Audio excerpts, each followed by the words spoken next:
So Space Marines, right? You like them? They're big, larger-than-life superhumans that have to protect humanity and embody the might of mankind. Especially when they face the opposition of forces like Chaos or any other alien species you might find out there. So, what if we talked about one of the coolest Space Marines ever? I know that doesn't narrow it down at all because we got guys like Chapter Master Dante, Cato Sicarius, and a bunch of other freaking awesome named Space Marines with giant stories. Now, we're going to be talking about the shark from Jaws, but a Space Marine and a Chapter Master of a bunch of other Space Marines that are sharks just like him. If you don't know who I'm talking about, then you haven't met Tyberos the Red Wake, Chapter Master of the Carcharodons. The Carcharodons have an outfit that is mainly gray, usually adorned with the normal Imperium regalia, while also having some fun images of maws, teeth, and skulls, and other ocean predators, attacking their prey with brutality. Their chapter symbol is a great white shark, because that's kind of what they're styled off of. They're Space Marine versions of space sharks. There's also another chapter called the Space Sharks that may or may not be the Carcharodons. It's really weird when you look at the lore of it, because there might just be two chapters out there that have the exact same deal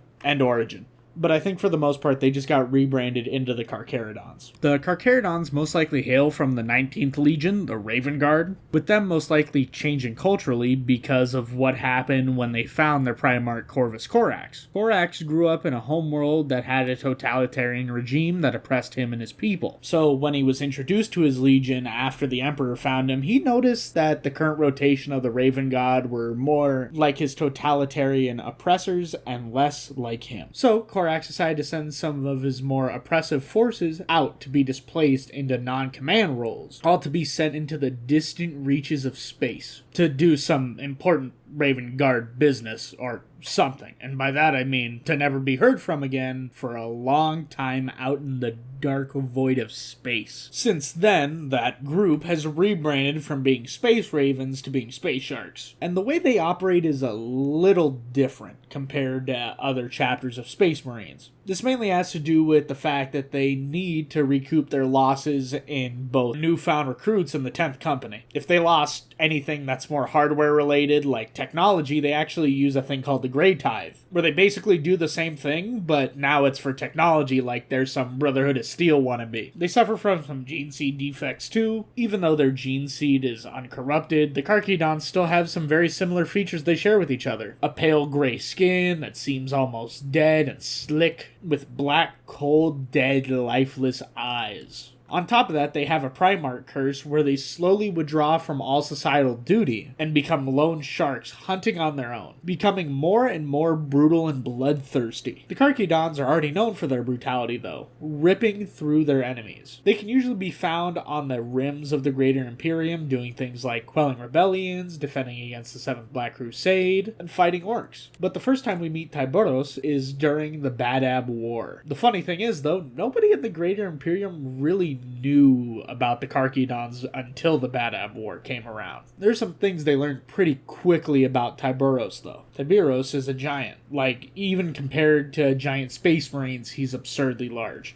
So large that he forgoes the equipment of a normal Space Marine and their armor altogether. And he just dons a heavily modified set of tactical dreadnought armor, pretty snugly, which is old school Terminator armor. Depending on how heavily modified this armor is, it can range from giving him quite a bit of height compared to how he would look on the outside of the armor, to him just straight up rivaling Primarch levels of height. Especially if we count the outlier of Alfarius. Even if he is a giant, he is still a Raven Guard successor, which makes him surprisingly amazing at stealth. So good that some poor Adeptus Mechanicus tech priest thought Tyberos was some sort of monument or statue because something that large couldn't be alive. Tyberos decided to stay still for a few more minutes just to troll him before moving, probably giving the tech priest a heart attack. Tyberos is known to be a brutal blender of meat that destroys most if not anything in his path, and he's hyped up by the Warhammer community to be one of the best fighters pound for pound in the Imperium, being able to pull off feats that rival even named Space Marines like Cato Sicarius. Tyberos rarely speaks, but when he does, his voice is described as rough and quiet. His face is just as beautiful beautiful as his voice too, because all of his telltale signs of being a Carcharodon with deathly gray skin and even more lifeless eyes. The difference is that the large amount of battle damage that he has endured has his razor-sharp teeth showing through both of his cheeks, with his face scarred into a permanent grin, having one of the meanest mugs you can peep in all the Imperium. Tyberos uses 2 lightning claws as his weapons, Hunger and Slake, that are originally from the Ashen Claws. The palms of these gauntlets are adamantium-toothed chain blades. The way he got these were by finding the other chapter that was similar to the Carcharodons in origin, where they were exiled Raven Guard put out into the Ghoul Stars, with that group being called the Ashen Claws. Tyberos challenged the chapter master of the Ashen Claws in a duel and then took Hunger and Slake for his own. A fact that the Ashen Claws are still super mad about. During the Badab War in the Maelstrom Zone, a fleet appeared on the fringes without warning that caused some surprise by both sides. It was the Carcharodons with Tiberius in tow. The Loyalists thought they were a bit suspicious because nobody knew who they were.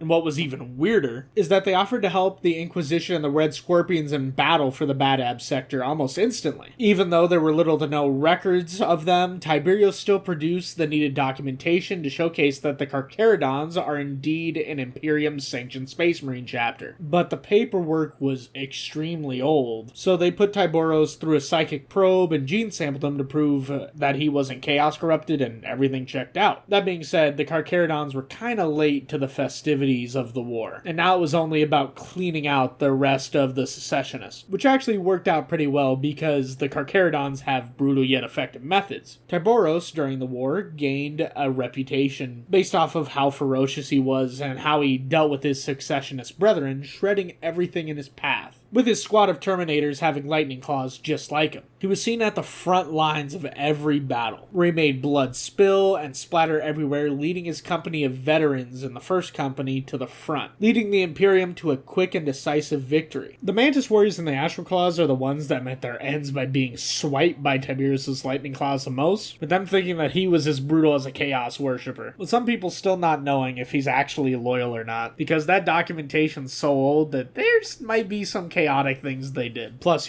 descending upon the planets like Night Lords. Since then, Tiberius' stories have been him embodying what it means to be a Carcharodon, where he sits with his fleet circling the outer reaches of the Imperium, waiting for the scent of blood. He is a great white shark that passively floats through the vast inky sea of space, all until the prey is spotted and a fight starts a-brewing. And then he's truly alive and bestial, roaring, making even the Tyranids somehow think they look less animalistic compared to him when he boards a ship, where he turns on like a blender, which is exactly how he acts like a person. When in anything but combat, you could swear that our dearest Tyberos is a meat golem made for war and nothing else, because he speaks very little and only when necessary. He only seems to be there for a fight, because turning his adversaries into prey is the meaning of life for him. While he might not be the best at being well-spoken, he's amazing at getting into a fight and being one of the most terrifying Space Marine combatants in the galaxy. And that's a video on Tyberos the Red Wake, a great white shark himself, the chapter master of the Carcharodons. I love how chapter masters usually embody the themes of the chapter, all their good and all their bad. Tyberos' antisocial activities give way to ceaseless carnage, just like how the Carcharodons have worked forever. But what do you guys think about Tyberos? Is he great? Did I mispronounce his name throughout the entire video and the Carcharodons' names? Is there any 40k topics that you would like me to cover or anything else like that? Make sure to sound off in the comments down below. And that's all I got for this video. If you like this video, you should